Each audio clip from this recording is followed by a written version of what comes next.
मन भजले हरि का प्यारा नाम है, श्री राधे गोविंदा। मन भजले हरि का प्यारा नाम है, गोपाला हरि का प्यारा नाम है, नंद लाला हरि का प्यारा नाम है, गोपाला हरि का प्यारा नाम है, नंद लाला हरि का प्यारा नाम है, श्री राधे गोविंदा। मन भजले हरि का प्यारा नाम है, श्री राधे गोविंदा। मन भजले हरि का प्यारा नाम है। हे पुण्य आत्माओं, पूरी एकाग्रता के साथ सुनेंगे। माया के 3 गुणों आपको बताए गए। तो जिस प्रकार मिलावट में अवगुण हैं, प्रकृति की रचना ही मिलावट से हुई है, तो शरीर तो मिलावट का है, मन बुद्धि चित्त भी मिलावट की है। लेकिन मैंने आपको लगे हाथ ये भी निवेदन किया, आप में कोई मिलावट नहीं है, आप शुद्ध परमात्मा के अंश हो। अग्नि में कोई मिलावट नहीं हो सकती। लेकिन जब मैं आत्मा हूं, फिर ये शरीर के अवगुण तो समझ आ गए, मन के अवगुण समझ में आ गए, लेकिन ये चौथा प्रकरण ये दुख को घटाने और बढ़ाने का सबसे बड़ा साधन है। स्वभाव ये दुखों को घटा भी देता है और बढ़ा भी देता है। देखिएगा, दोनों चीजें हैं। हमारा कल्याण भी इसी से होगा। हम अपना स्वभाव चेंज कर लें तो हम अपना कल्याण कर लेंगे, हमें आत्मज्ञान हो जाएगा। और हमारा स्वभाव बिगड़ा हुआ रहा तो हम अपना बंटाधार भी हम ही करेंगे। तो तुलसीदास जी रामचरितमानस से चौथा प्रकरण कारण बताते हैं। अभिप्राय ये कि कभी काल, कभी कर्म, कभी गुण द्वारा तो दुख की सृष्टि हुई संसार की, लेकिन अब उस दुख को हम कैसे ग्रहण करते हैं, ये हमारे स्वभाव पर निर्भर करता है। 3 चीजें, 3 बुराइयां तो हमें मालूम पड़ गई। अब हमारे स्वभाव पर निर्भर करता है। इसे यूं कह सकते हो, अंत तो गत्वा। हम अपने अंतःकरण की जो वृत्ति बनाए हुए हैं, हमने अपने अंतःकरण में, अपने हृदय में जो विचार इकट्ठे कर लिए हैं, अपनी आदत बना ली है, वो दुखग्राही है या सुखग्राही है। अगर आप सब में भगवान को देखते हो, सारा काम भगवान का करते हो, तो देखो कमाल है। मिलावट के शरीर में अंतःकरण शुद्ध हो गया, अब आपको दुख नहीं मिलेगा, सुखग्राही हो गए। ये मानस रोग पर चर्चा चल रही है, उसका सूत्र भी यही है। और मैंने आपसे बार बार निवेदन किया, मूल सूत्र यही है। काल पर हमारा बस नहीं, कर्म गुण ये तो समझ में आ गए, लेकिन जो चौथा दुख स्वभाव का है, असली दुख का कारण कहां पर है? दूसरे के सुख को देखकर व्यक्ति के मन में जलन होने लगे। वो मानो मन का राज्य क्षमा, यानी मन में टीवी का रोग हो गया। दूसरे के सुख को देखकर जलन होना स्वभाव की बात है, कोई आवश्यकता की बात नहीं है कि दूसरे के सुख को देख के हम दुखी होंगे। इसमें हानि को छोड़कर लाभ तो एक पैसे का भी नहीं है। आप बताइए, हम किसी को सुखी देखकर दुखी होते हैं, इसमें हमें क्या लाभ मिला? नुकसान बहुत है।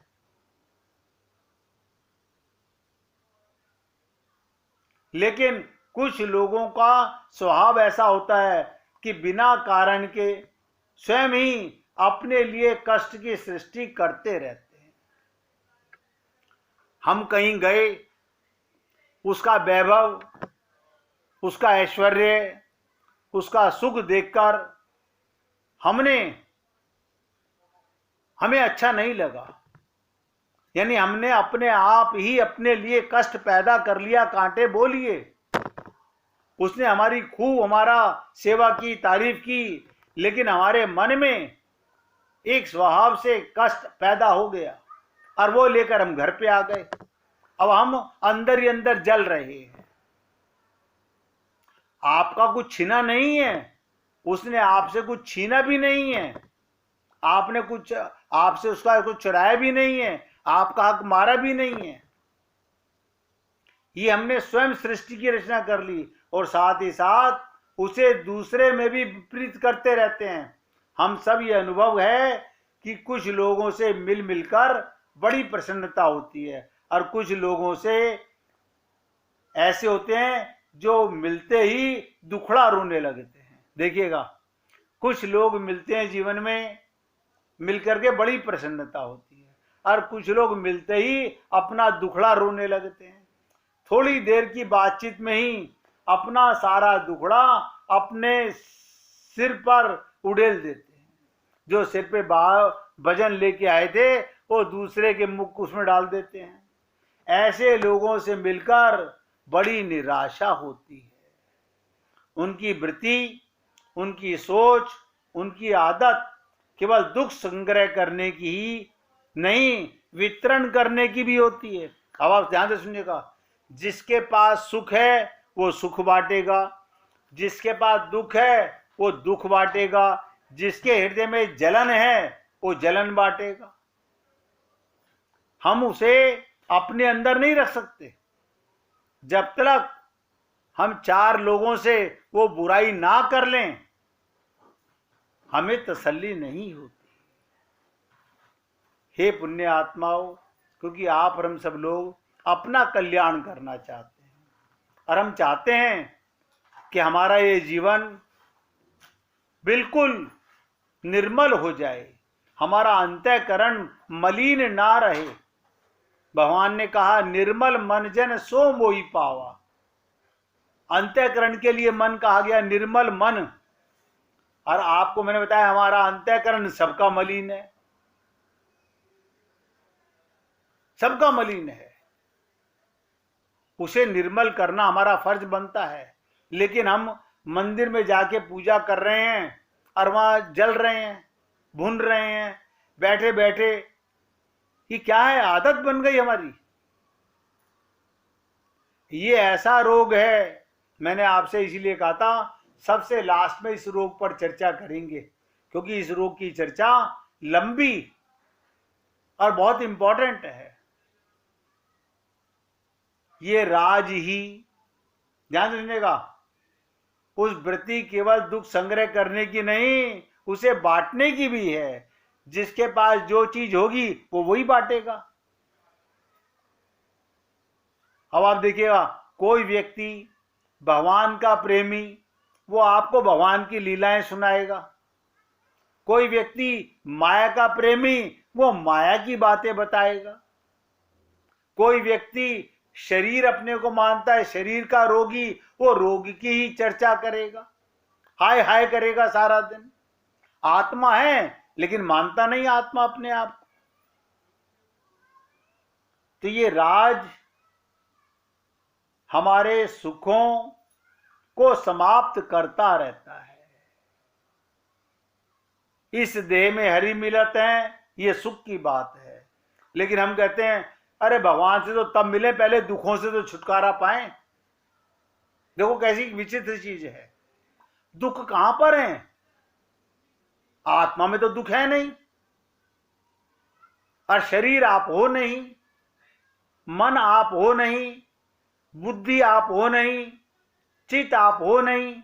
लेकिन एक अज्ञानता ने सारे दुखों का भंडार हमारे अंदर इकट्ठा कर दिया। अब आप सोचिए, आप और हम लोग इस दुख से बचेंगे कैसे? ये मैंने कहा ना, ये राज ही सारे सुखों को समाप्त करता है। अब ये जो स्वभावजन्य दुख है, ये तो हमारा अपना बनाया हुआ है। इसका समाधान हमारे अपने हाथ में है। ध्यान से सुनो, अपना बनाया हुआ दुख अपने ही हाथ में है मिटाना। हम अपने स्वभाव को अगर बदल सकें तो न केवल ये त्रिविध दुख कम हो सकते हैं, किंतु इन्हें सुख में भी बदला जा सकता है। जो माया के 3 गुण हैं, उन्हें सुख में बदला जा सकता है। लेकिन पहले, सबसे पहले ये जो चौथा कारण है दुख का, उसे अपनी आदत को बदलना होगा। इन्हें सुख में बदला जा सकता है यदि हम सच्चे अर्थों में स्वभाव के निर्माण की प्रक्रिया को जान लें और स्वभाव के परिवर्तन कर सकें, यानी अपनी आदत आज से बदलने का प्रयत्न करें। बस जिंदगी के मायने बदलने लगेंगे, आनंद की लहर चलने लगेगी। तो काल, कर्म और गुण से उत्पन्न होने वाले दुखों से हम उस तरह प्रभावित नहीं होते जिस तरह साधारण व्यक्ति हुआ करता है।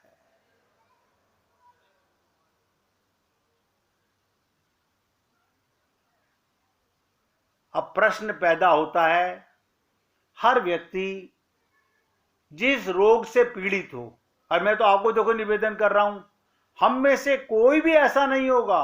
हाँ, अगर किसी से पूछे देखोगे, नहीं नहीं नहीं, मेरे अंदर तो बिल्कुल भी ये रोग नहीं है, हो ही नहीं सकता, हो ही नहीं सकता, सब में है। ये तो सेल्फ रियलाइज करके देखिएगा, सोच के देखिएगा। किसी व्यक्ति से आधा घंटा हम बात करें, हमें मालूम पड़ जाएगा कि इसके अंदर ये रोग कहां छिपा हुआ है। तो अब ध्यान से समझिएगा। अब प्रश्न पैदा हो गया, ये स्वभावजन्य दुख को सुख में बदलने की चेष्टा हम कैसे करें? हमें समझ आ गया कि हाँ, हमारा ही कारण, हमारा ही बोया हुआ ये जो दुख है, कोई हमें देके नहीं गया। आप बताइए, ये भगवान ने आपको दिया है। काल का समझ आता है, कर्म का समझ आता है, गुण का समझ आता है। अब अपने अपनी आदत ही बना ली। ये तो आपका अपना बनाया हुआ है। तो हर व्यक्ति चाहेगा कि हमें इसे बदलना चाहिए। इसके लिए रामायण में बड़ी सांकेतिक भाषा का प्रयोग किया गया। वो ये, दुख लोहे की तरह है। ध्यान से सुनो, दुख लोहे की तरह है, लेकिन जो इस लोहे को सोने के रूप में परिणित करना जानता है, लोहे को सोने में, उसके लिए लोहा भी बहुमूल्य हो जाता है। दुख का लोहा सुख के सोने के रूप में बदल सके, इसकी प्रक्रिया क्या है? रामायण में बड़ी सुंदर पंक्ति है, सुन लीजिए। चर्चा कल करूंगा। लोहे को सोना कैसे बनाया जाए? कबहू की दुख सब कर हित ताके, दही की दरिद्र परस मनि जाके। जहां पर एक सूत्र दे दिया गया कि जो व्यक्ति सबका हित चाहता है, सबकी उन्नति चाहता है, दूसरे की उन्नति के लिए प्रयत्नशील है, उस व्यक्ति के जीवन में भला दुख कैसे हो सकता है? जिसके मन में किसी के प्रति बुराई आती ही नहीं, जिसके पास पारस है। नोट करो, अगर आप में, हम में ये गुण आ जाए, पारस आ जाए, उसके पास लोहा नहीं है, वो तो लोहे को सोना बना लेता है। इसका तात्पर्य क्या? इसका सीधा सा तात्पर्य है कि भाई, जो दूसरे के दुख से दुखी होता है, वो स्वाभाविक रूप से ही दूसरे के सुख से सुखी भी होगा।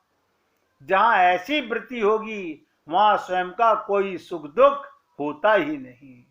जिस व्यक्ति का स्वभाव इतना फैल गया उसके जीवन में भला व्यक्तिगत सुख दुख नहीं आते। यही चीज आप हम लोगों को अपने जीवन में समझनी और उतारनी है।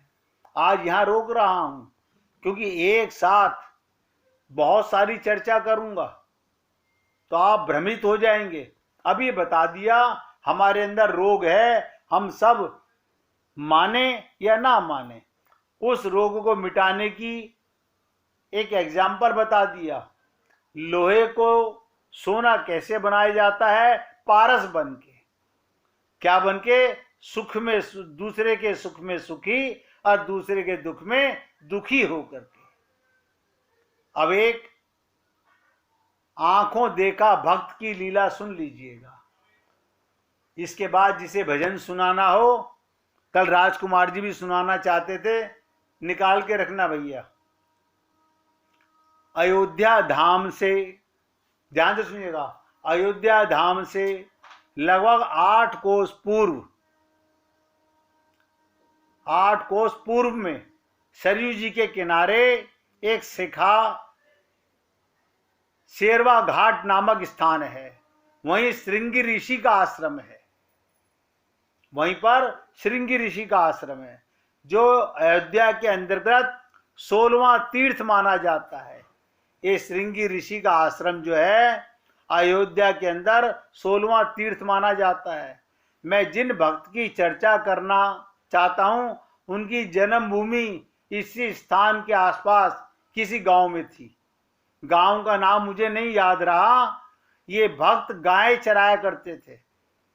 श्रृंगी ऋषि के आश्रम पर 1857 वाले गदर के समय तक रास लीला हुआ करती थी। ध्यान सुनिएगा, 1857 के गदर के समय तक यहां रामलीला भी हुआ करती थी।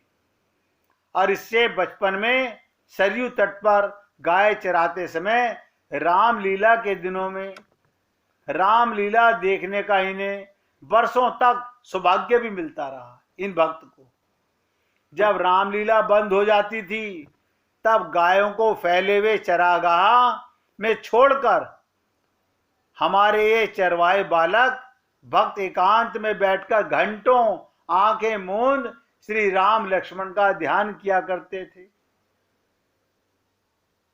आप और हम लोग भी रामलीला देखते हैं, हम कितना ध्यान करते हैं ये आपका हृदय जानता होगा। हम रोज सत्संग सुनते हैं, सत्संग के बाद हम लीलाओं में कितना ध्यान करते हैं ये आपका चित्त जानता होगा। भक्त जी को लोग नानू भगत कहा करते थे। क्या कहते थे? नानू भगत। ये जाति के अहीर थे। जब गदर का होल्ला मचा तब बेचारे फैजाबाद जिले से भागकर वस्ती जिले में गोपिया पार नामक मौजा में घर बांधकर रहने लगे। इनकी माता तो कुछ दिनों तक जीवित थी, परंतु पिता बचपन में ही मर गए थे। इनका विवाह गोपिया पार में हुआ। पत्नी भी सचमुच पूरी भक्तनी थी। इनके लगभग 14 बीघा खेत थे। उसी से जीविका भी चलती थी और ये अपने परिवार का जीवन पालन करते थे। कुछ बच्चे पैदा हुए परंतु शीघ्र ही चल बसे। केवल 2 ही मूर्ति रहते और खेती के जीवन यापन करते रहते। और अपनी कुटी पर कोई साधु संत आ जाता तो श्रद्धा से उसकी सेवा करते। अधिकांश समय में राम नाम का जप किया करते थे। साल में एक बार श्रीमद् भागवत की कथा सुना करते थे। ध्यान से सुनिएगा, जिस संत की ये सुनाई हुई लीला है वो कहते हैं मैं अपने बचपन से ही इन्हें दुबले पतले लंबे और मजबूत हड्डियों के मनुष्य के रूप में देखता आता था। भक्तिन अंधी हो गई थी, इनकी पत्नी अंधी हो गई। इससे खेती का काम हलवाई से करवाने लगे। तुलसी की माला से दंपत्ति के हाथों में 24 घंटे भगवान का जाप करते रहते हैं। लाख करोड़ का हिसाब तो ये जानते नहीं थे, पढ़े लिखे तो थे नहीं। एक शेर अरहर के मटर के दाने, ध्यान से सुनिएगा, रख लेते और जब एक माला पूरी होती एक दाना दूसरे बर्तन में रख देते। यों जब शेर भर दाने पूरे हो जाते तब भक्त कहते, भक्तिन मोर शेरवा पूरी हो गई। इधर भक्तिनी भी इसी भांति होड़ सी लगाकर कहती, भगत हमारा भगवान तो तू ही हो, लेकिन मैं तुम्हारे भगवान के भजाऊं। तो कहते हैं मेरा भी शेर पूरा हो गया। इसी प्रकार दोनों का जीवन आनंद से कटता था। समय पर एक बहुत ही ऊंचे महात्मा के संग से इनकी अवस्था बहुत उदार हो उठी। क्षण क्षण में भगवान के प्रत्यक्ष दर्शन होना इनके लिए स्वाभाविक सा हो गया। जब भक्तिन के मरने पर भक्त ने अपने कुल 700 रुपए की पूंजी तथा घर में जो अन्न बैल थे सब गौशाला को दे डाले, खेत बटाई पर दे दिए और उससे आसानी से पाव भर दाना रोजाना लेकर उसी से गुजारा करने लगे। रात दिन निर्द्वंद भजन इनका काम हो गया। इन्होंने, वो संत कहते हैं, मुझे कई घटनाएं सुनाई जिनमें एक आप सुन लीजिएगा। एक बार भक्त जी तुलसी और पीपल पर जल चढ़ाने के बाद सूर्य को अर्घ दे रहे थे, परंतु आंखें बंद करते ही बाहरी ज्ञान शून्य होकर वो देखते हैं सारा संसार प्रकाश में हो गया। बड़ी देर तक इस अवस्था में मस्त रहे। जब भक्तिन ने जाकर जगाया तब हंस हंसकर अपनी गवारू भाषा में जितना वर्णन कर सके उतना बस अनिर्वचनीय दृश्य का वर्णन करते रहे कि आज मैंने जब सपने में जल दिया तो मुझे पूरा संसार प्रकाश में नजर आने लगा। भक्त जी चुपचाप पागल बन गए, सियाने बनकर इस दर्शन के सुख को छोड़ना उनको पसंद नहीं था। कुछ दिनों के बाद माघ महीने की एक रात के समय इनके मन में अनुराग उठा और बड़बड़ाने लगे, दादा तुम्हारे एकहट काली कमरिया हुई और यही जड़िया में गाय मतलब चराने लगे। तो अंदर बड़बड़ा रहे हैं बैठे बैठे, मन में बार बार आ रहा है। करीब 1 बजे नींद आई तब देखते हैं, ध्यान सुनिएगा, एक बाल रूपी भगवान श्री कृष्ण भगवान इनके सामने प्रकट हो जाते हैं और कहते हैं, भगत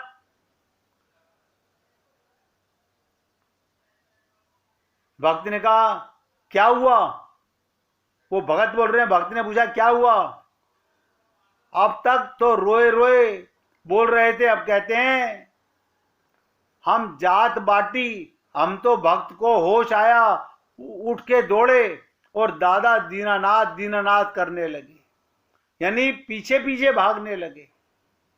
तो क्या देखते हैं, श्री राम लक्ष्मण हनुमान आदि सब इनके सामने सरयू नदी के ऊपर बैठे हुए वहां पर स्नान कर रहे हैं। बोले इनको ऐसी विचित्र लीलाएं साक्षात्कार नजर आने लगी। तो कहने का तात्पर्य, जिस व्यक्ति के हृदय में स्वभावजन्य दुख नहीं होता वो अपने को दूसरे के सुख में सुखी और दूसरे के दुख में दुखी बनाता है। उस जीवन के, ऐसे भक्त के जीवन में अंतःकरण अपने आप शुद्ध हो जाता है, निर्मल हो जाता है, उसे भगवान का साक्षात्कार अपने होने लगता है। आज मैंने आपको ये लीला सुनाई, कल किसी दूसरे भक्त की लीला सुनाऊंगा। अब राजकुमार जी भजन सुनाइए, सुनाइए प्रभु, सुनाओ सुनाओ।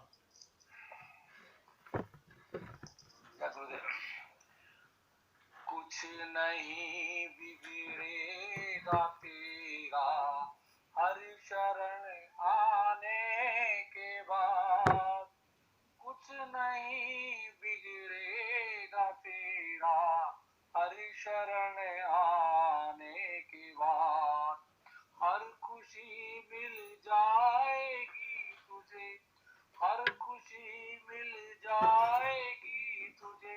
चरणों में झुक जाने के बाद हर खुशी मिल जाएगी तुझे। चरणों में झुक जाने के बाद कुछ नहीं बिगड़ेगा तेरा।